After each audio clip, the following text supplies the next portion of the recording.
성경에는요, 굉장히 많은 명령들이 있죠. 그리고 그 명령들 중에 우리가 지키기 힘들다 또는 불가능하다라고 느껴지는 것들도 있어요. 그렇지 않나요? 어떤 명령이 지키기가 힘들죠? 어떤 명령 같은 경우에는 거의 뭔가 나의 네이처에 반하는 그런 명령으로 느껴지기도 하고, 저는 오늘 말씀에 있는 명령이 그 중에 하나이지 않는가라는 생각을 합니다. 요한복음 14장 1절 말씀에 너희는 마음에 근심하지 말라 하나님을 믿으니 또 나를 믿으라. Do not let your hearts be troubled. Trust in God, trust also in me. 그러니까 do not worry. 근심하지 마라, 걱정하지 마라. 이게 상당히 어려운 명령이지 않는가 싶어요. 여러분들 걱정 안 하는 사람이 있습니까? 뭔가 걱정 없이 너무나 행복하고 모든 것이 잘 되는 그 상황에도 야, 이게 행복이 언제까지 갈까 하면서 걱정하는 게 우리 아닌가요? 분명히 걱정할 게 없는 상황인데도 걱정이 된단 말이에요. 그게 이제 우리인데 성경은 예수님이 직접 너희는 마음에 근심하지 마라, 걱정하지 마라 이러시니까 어떻게 해야 되겠는가라는 그런 생각을 하는 거죠. 그냥 뭔가 이렇게 친구들한테 하는 말 중에 좀 재밌는 말이 아프지 마. 어쩌라고 아픈데. 근데 그냥 마음이죠. 아프지 말라는 내 마음이고 아프면 어쩔 수 없지 이런. 근데 예수님 말씀하시는 건 그런 건 아니에요. 걱정하지 마. 괜찮아. 다 잘 될 거야. 다 아니라 예수님은 다 알고 계시는 분이시니까 그리고 확실하게 걱정하지 마라 라고 하시는 건 우리 보고 걱정하지 말라는 건데 어떻게 하면 걱정하지 않을 수 있을까라는 것이 오늘 제가 여러분과 나누려고 하는 말씀입니다. 제가 여러 번 하나님의 명령의 어떤 특성에 대해서 말씀드린 적이 있어요. 저는 사실 이것을 생각하는 것이 저의 신앙에 굉장히 좋은 그런 영향을 주었기 때문에 여러 번 반복할 거고 여러분들도 꼭 기억하셨으면 좋겠어요. 첫 번째, 하나님의 명령은 나에게 유익한 거다.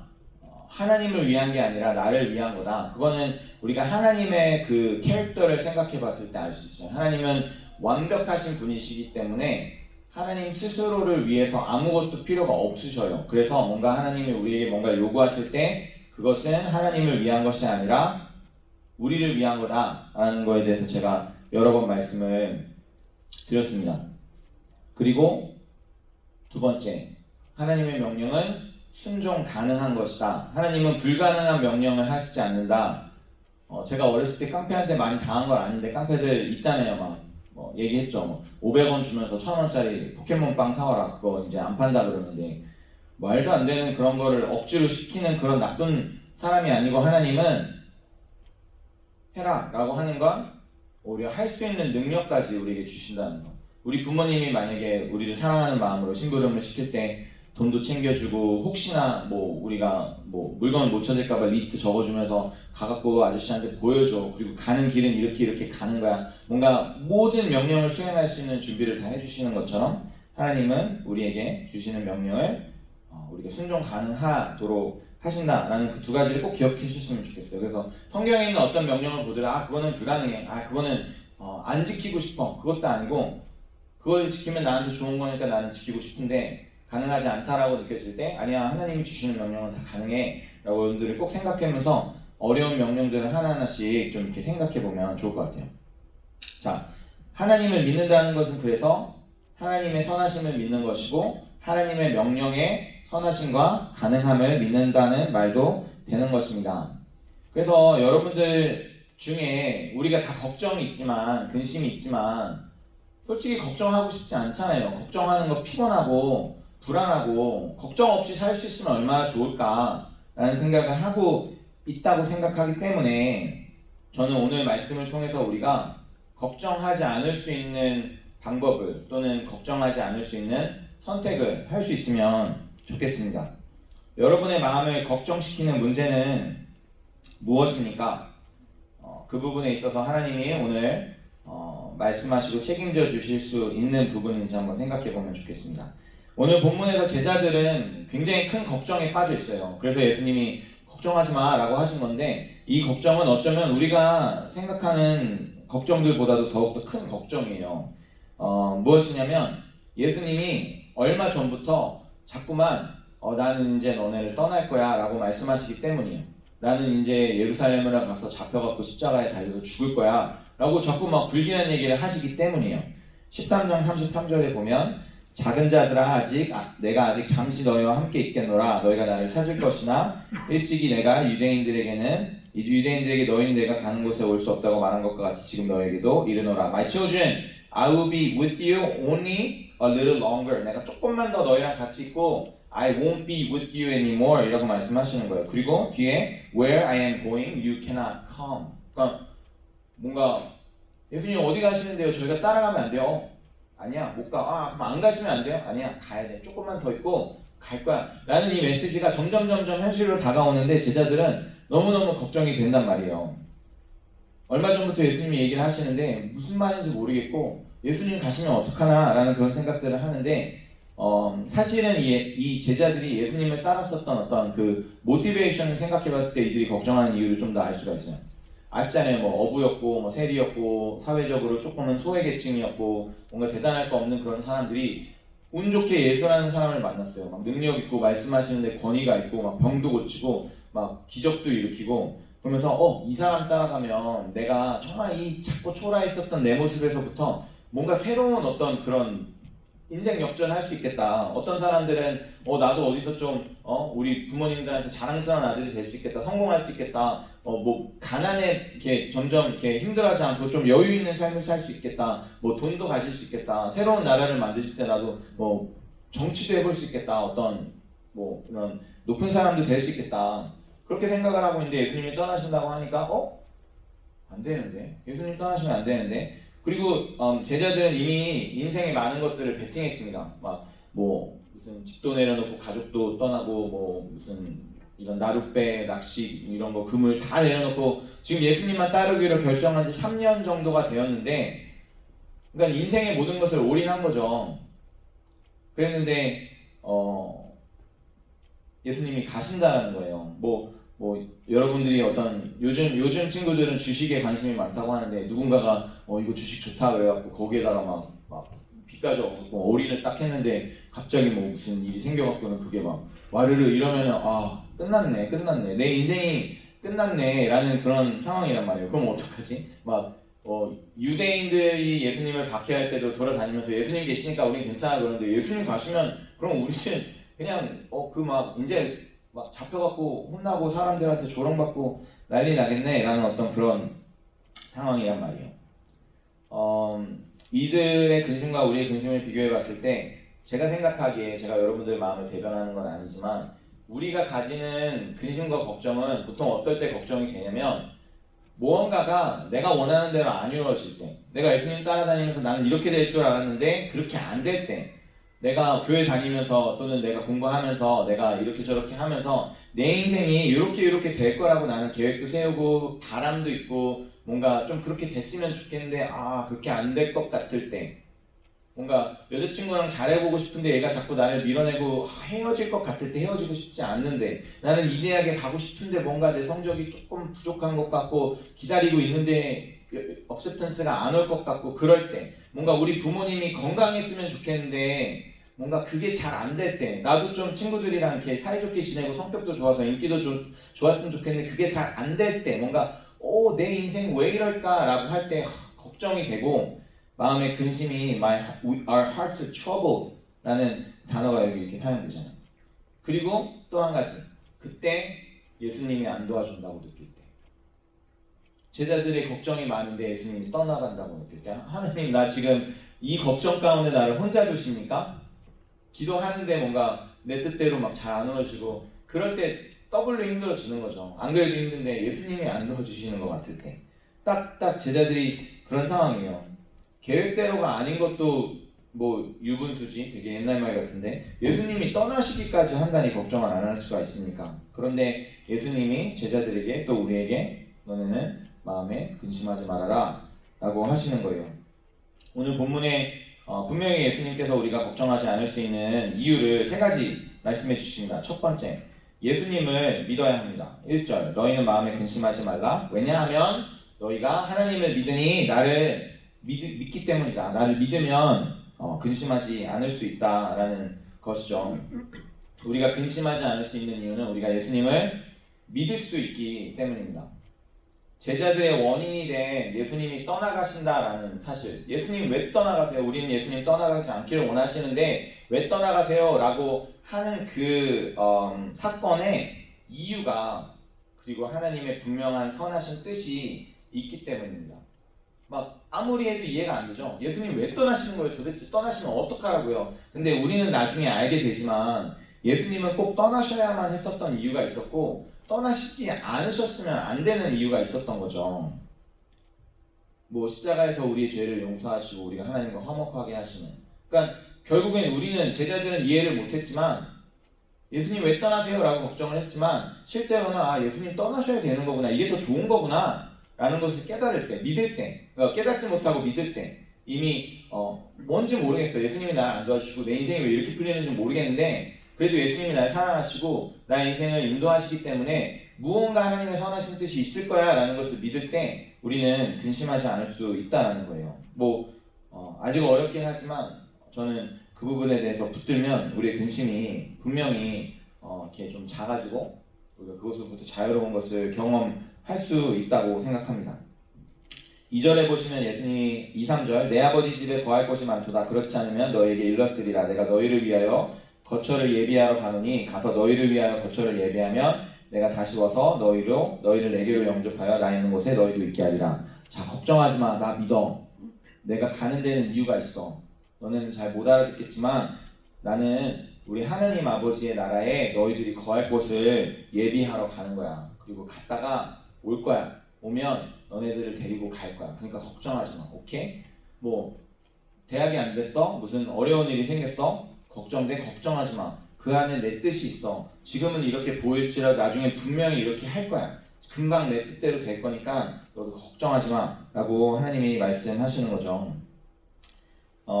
아버지의 집에 대해서 말씀하시면서 우리를 위하여 거처를 예비하러 가신다고 하시고 그리고 거처가 준비되면 다시 와서 우리를 데리고 가시겠다고 하죠. 잘 들어보세요. He talks about the Father's house and that he's going there to prepare a place for us and then he will come back and lead us there. 이 구절 들어보신 적 있죠?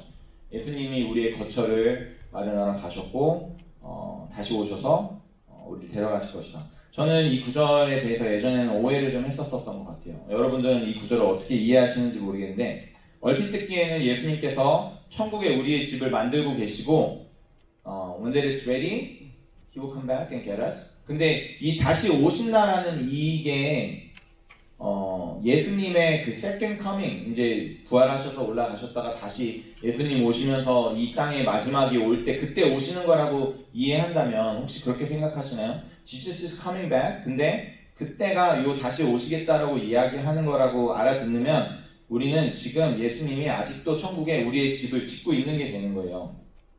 혹시 알아들으셨나요? 예수님이 우리의 처소를 만들어 주신다고 가셨는데 아직 돌아오시지 않은 거라고 생각한다면 지금 아직 집이 만들어지고 있단 말이에요. 그래서 저는 그런 사람들도 봤어요. 천국에 갔다 왔대요. 그런 꿈, 환상, 어떤 그런 가운데 천국에 갔다 왔는데 진짜 집이 지어지고 있습니다.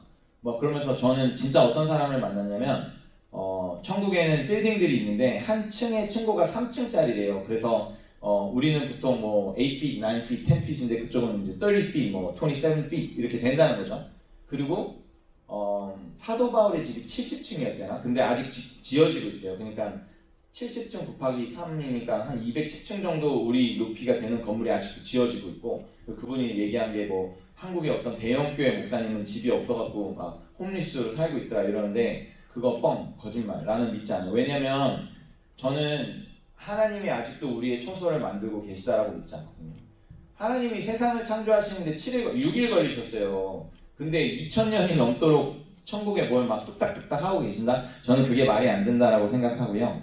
저는 제가 아니라 많은 성경 학자들이 뭔가 제대로 이 말씀을 해석한다라고 할 때 이렇게 이야기합니다. 예수님이 지금 천국에 우리의 처소를 마련하러 가시겠다라고 한 것은 무엇이냐면 십자가 사건을 의미하고요. 예수님이 다시 오셔서 나 있는 곳에 너를 데리고 갈 거야 라고 하는 건 예수님이 부활하신 이후에 제자들에게 나타나서 자신의 부활하신 모습을 보이시고 하나님의 나라로 그들을 이미 초청하신 그 사건을 이야기하는 것입니다. 그러니까 우리는 하나님의 나라에 우리의 처소가 생겨나기를 기다리고 있지 않아요. 언제 예수님이 나를 데리고 가실까를 기대하는 것이 아니고 이미 십자가를 통해서 우리의 처소가 천국에 완성이 됐어요. 그리고 우리가 예수님을 믿을 때에 우리는 이미 천국을 살아갈 수 있게 된다는 것입니다. 우리는 천국을 기다리는 것이 아니고 천국을 이미 살고 있고 다만 끝을 기다리고 있습니다. 끝이 되면 무슨 일이 있을 거냐면 우리가 지금 여기서 살고 있다라고 생각하는 천국보다도 더욱더 완전한 천국으로 우리는 살게 되는 거예요. 하나님께서 기다리고 계시기 때문이죠. 마태복음 24장 14절 보시면 이 천국 복음이 모든 민족에게 증언되기 위하여 온 세상에 전파되니 그제야 끝이 오리라.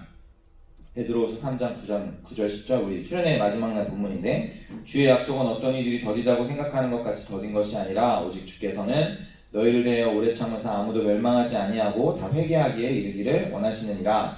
그러나 주의 날이 도덕같이 오리니 그날에는 하늘이 큰 소리로 떠나가고 물질이 뜨거운 불에 풀어지고 땅과 그 중에 있는 모든 일이 드러나리로다.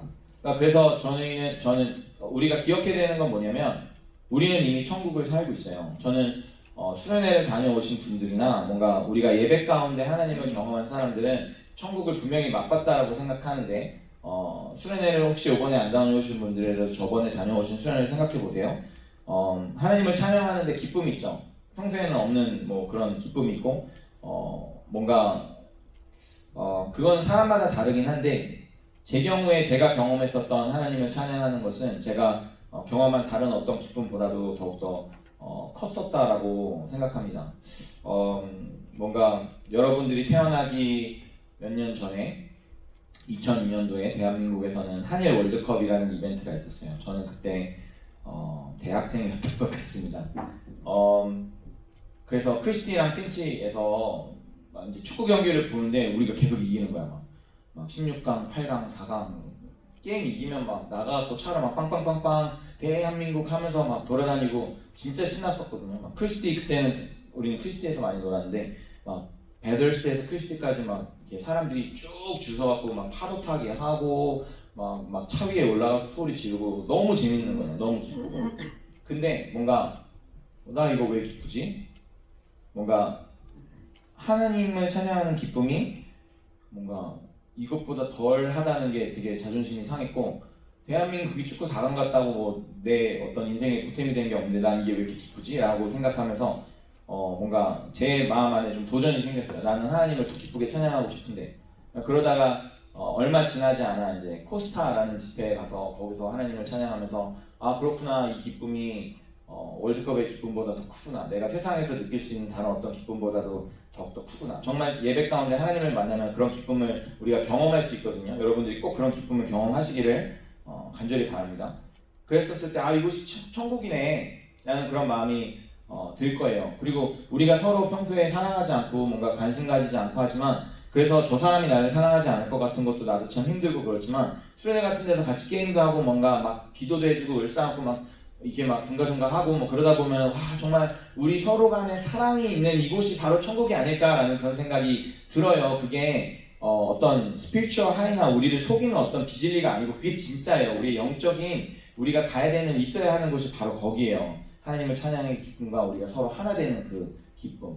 그것을 우리는 매일같이 경험할 수 있는 사람들입니다. 테크니컬리. 왜냐하면 예수님의 보혈유를 정결케 하셨고 하나님의 사랑을 보여주셨기 때문에 그분을 사랑하고 서로 사랑하는 것에 우리는 아무런 문제가 없는 거예요. 그래서 그 천국을 경험한다라고 하면 우리는 이 세상의 근심에서부터 조금 자유로워질 수 있는 것입니다.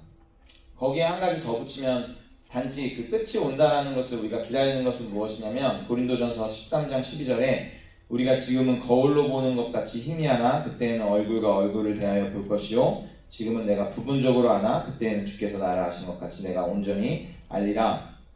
그 당시에 거울은 우리 거울처럼 이렇게 깔끔한 게 아니라 뭔가 청동이나 뭐 그런 것처럼 살짝 반짝반짝한 그런 메tal로 이렇게 보면은 이제 잘 안 보이는 그런 거울이었다라고 해요.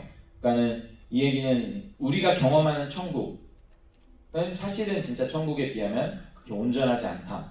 그래서 저는 천국을 사모하는 방법은 이 땅에서 천국을 경험할 때 야 여기도 이렇게 좋은데 천국은 얼마나 좋을까 이지. 야 이 세상 너무 힘들고 이렇게 막 너무 빡센데 천국 가면 좀 나아지려나 라는 것이 천국을 기대하는 것이 아니고 이미 이 땅에서 천국을 경험해야만 천국을 사모할 수 있게 되는 것입니다. 그러니까 크리스천의 삶은 이 세상이 너무 힘들고 어렵고 걱정 근심이 많지만 천국만을 바라면서 하루하루 사는 것이 아니라 이미 이루어진 천국을 살며 더욱 완전해질 그날을 바라보는 것입니다. 그렇지 않으면 우리의 삶은 걱정투성일 겁니다. 예수님을 믿는 것. 두 번째와 세 번째가 있는데 그 다음 거는 기도예요. 그래서 예수님께서 걱정이 될 때는 기도를 해라. 13절 14절인데요. 우리가 읽진 않았지만 너희가 내 이름으로 무엇을 구하든지 내가 행하리니 이는 아버지로 하여금 아들로 말미암아 영광을 받으시게 하려 함이라. 내 이름으로 무엇이든지 내게 구하면 내가 행하리라. You may ask me for anything in my name and I will do it. 그래서 우리 기도를 들으시겠대요. 그런데 전제는 뭐냐면 예수님의 이름으로 기도하는 것이기 때문에 하나님의 뜻을 알고 그 뜻대로 살아야 합니다. 그래서 우리가 기도할 때 하나님이 응답을 안 한다라고 느껴지는 것은 무엇이냐면 사실은 우리가 하나님의 뜻을 모르고 하나님의 뜻대로 살아가지 못하기 때문이죠. 뭐 저희 아이를 생각하면 알 수 있어요. 이 친구가 나한테 뭔가 계속 원하는데 절대로 줄 수 없는 건 절대로 줄 수 없어요. 그러면 이 아이는 대성통곡을 합니다. 제가 꼭 그 비디오를 찍어갖고 여러분들 보여드려야 되는데 막 뭔가 나라가 망하고 막 부모가 어떻게 된 것처럼 땅바닥에 이렇게 쳐가지고 이렇게 막 우는데 마치 우리의 모습을 보는 것 같아요. 하나님 왜 내 기도 안 들어주십니까? 이러는데 하나님은 야 그건 아니지. 일로 가야 되는데 네가 절로 가겠다는데 그걸 들어줄 수가 있니? 제가 일하는데 그 장애를 가진 친구들이 와서 이제 노는데 좀 시설이 좀 더 좋았으면 좋겠는데 이제 조금은 이제 오래된 그런 장난감도 있어요. 그래서 아이들이 이제 그 기차놀이를 좋아하는데 나무로 된 모든 트레인 트랙이 있고 그 위에 이제 기차가 굴러가야 되는데 이게 좀 오래되다 보니까 기차는 어디 갔는지 없어졌나 봐요. 그래서 우든 트레인 트랙이 있고 그 위에 그 플라스틱으로 된 토마스 트레인이 하나가 있어요. 근데 문제가 뭐냐면 바퀴가 이게 안 맞아 트랙이랑. 그러니까 얘는 여기서 굴려갖고 이렇게 휘 이러고 싶은데 이렇게 놓으면 안 움직여. 그냥 기차가 이렇게 다녀야 돼. 그냥 손으로 거의 그 자기 부상 열차처럼 트레인 트랙에 끼지 못하고 위에서 이렇게 굴러다닙니다. 그걸 보면서 참 안타깝다. 기차의 바퀴와 트랙이 딱 맞으면 스무드하게 놀고 이렇게 왔다 갔다 할 텐데 라는 생각을 하면서 저게 걱정이네, 저게 근심이네. 트랙과 트레인이 맞지 않으니까 이게 너무 힘드네. 우리의 삶이 하나님의 뜻과 맞지 않으니까 모든 것이 다 우리 뜻대로 안 되고 다 힘드네. 말하자면 트레인을 맞춰야지 트레인에 트랙에 맞출 수 없죠. 다시 한번. 그러면 하나님 뜻대로만 살아야 되는군요. 그거 너무 빡빡하지 않아요? 나는 내 뜻대로 살고 싶은데. 근데 미안하지만 하나님과 우리의 뜻을 생각했을 때 하나님 뜻대로 사는 게 훨씬 낫습니다. 그거는 여러분들이 easier way 또는 harder way로 꼭 깨달으셔야 될 것 같아요. 내 뜻대로 살다가 이게 좋은 게 아니었구나라는 걸. 우리 애기가 맨날 자기가 작은 건 알겠는데 맨날 막 공간도 없는 막 우리 TV랑 스피커 뒤로 막 들어가갖고 몸이 껴갖고 게임 이러는데 야 왜 글로 가니? 일로 돌아가야지. 뭔가 왜 자꾸만 글로 가는지 모르겠는데 마치 우리가 그런 거죠. 끼 꼈어. 나 여기 너무 힘들어. 박스에 힘들어. 빼주세요. 우리의 삶이 그런 것 같아요. 하나님 뜻은 여기 막 이렇게 있는데 열려있는데 우리 뜻으로 막 이렇게 가다가 문 닫히고 하나님 가지마. 여기는 안 돼. 막 그리고 하나님이 아니더라도 그 안에 있는 어려움들을 통해서 우리가 근심 걱정하게 하는 것. 기도는 무엇이냐면요 여러분, 물론 기도의 정의가 여러 가지가 있지만 오늘 여러분들과 나누고 싶은 기도의 정의는 무엇이냐면 하나님이 내 기도를 들어주시는 게 아니에요. 기도를 통해서 내가 하나님의 뜻을 알아가는 거예요. 하나님 이거 들어주세요 라는 게 기도가 아니라 하나님 그냥 하나님과 대화하면서 내 삶에 하나님의 뜻이 무엇입니까? 라고 묻는 것이 기도입니다. 우리의 뜻대로가 아니라 하나님의 뜻대로 살 때 우리의 삶은 더욱 행복해질 것이고 우리는 걱정하지 않게 될 것입니다. 세 번째, 굉장히 중요한 건데요. 성령님입니다. 성령님.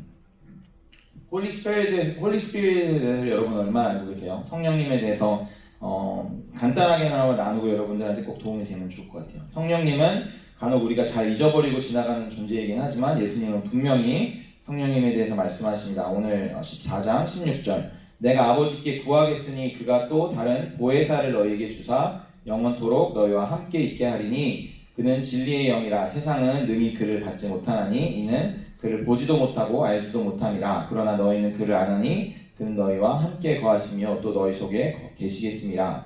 그래서 제가 한 가지 분명하게 말씀드릴게요. 성령님의 존재를 모르면 여러분은 걱정할 수밖에 없습니다.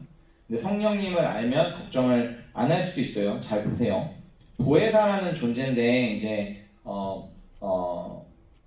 제가 보혜사, 협조자, 보호자 어떤 이런 단어로 한국말로는 번역이 되고요. 영어로는 NIV에서는 counselor이라고 했는데 킹제임스에서는 comforter이라고 하고 ESV에서는 helper이라고 하고 advocate 또는 friend, 메시지 바이블에서는 그렇게 번역을 하는 단어예요.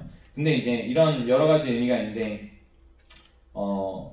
성경을 처음에 원래 기록한 사람은 어떤 단어를 썼는가를 이제 보면 이게 이제 그리스 말이거든요. 헬라어라고 하는 건데 페라클레이토스라고 하는 단어예요. 그래서 제일 위에 있는 거를 읽으면 페라클레이토스가 돼요. 근데 그게 페라라고 하는 단어와 칼레오라는 단어의 혼합어란 말이에요. 페라라는 단어는 우리가 되게 많이 들어본 단어예요. paramedic, parameter, parallel, parable. 무슨 말이냐면 다음에 제가 뜻도 써놨어요. side by side라는 뜻이에요. from side, by side, beside. 그러면서 어떤 그 의미를 생각해 보면 close beside, 우리와 옆에 있는 그런 의미가 있습니다. 그리고 칼레오라는 단어는 누군가를 부를 때, 기생아, 진우야, 준이야 이렇게 부를 때, 부른다는 말이에요. 그러니까 성령님은 누구시냐면 우리의 바로 옆에서 우리를 부르시는 분, 우리에게 말씀하시는 분, 우리를 불러내시는 분, 우리를 지키시는 분. 그래서 페라클레이토스라는 그 헬라어 단어의 뜻을 보면 an advocate, intercessor. 그러니까 이런 단어들은 이런 뜻이 있기 때문에 이제 영어 성경에서 이런 단어로 번역이 된 거겠죠. 성령님은요 어떤 force가 아니에요. 막 성령 받아라, 성령 받아서 성령님 막 성령의 바람 막 그런다고 해서 뭔가 휘 뭐 이런 게 아니고 three persons in trinity잖아요. 삼위의 한 분이시고 person이에요. 인격이에요. 그리고 예수님이나 하나님보다도 우리와 함께 바로 옆에 계시는 역할을 담당하시는 분이십니다. 그래서 저는 기도할 때 하나님께 기도하고 예수님께도 기도하지만 성령님께 기도하는 것이 필요하다고 생각합니다. 큰 차이는 없지만 우리에게 성령님께 기도할 때 우리 바로 옆에서 우리를 도우시는 분이 계시다는 것을 믿을 수 있기 때문에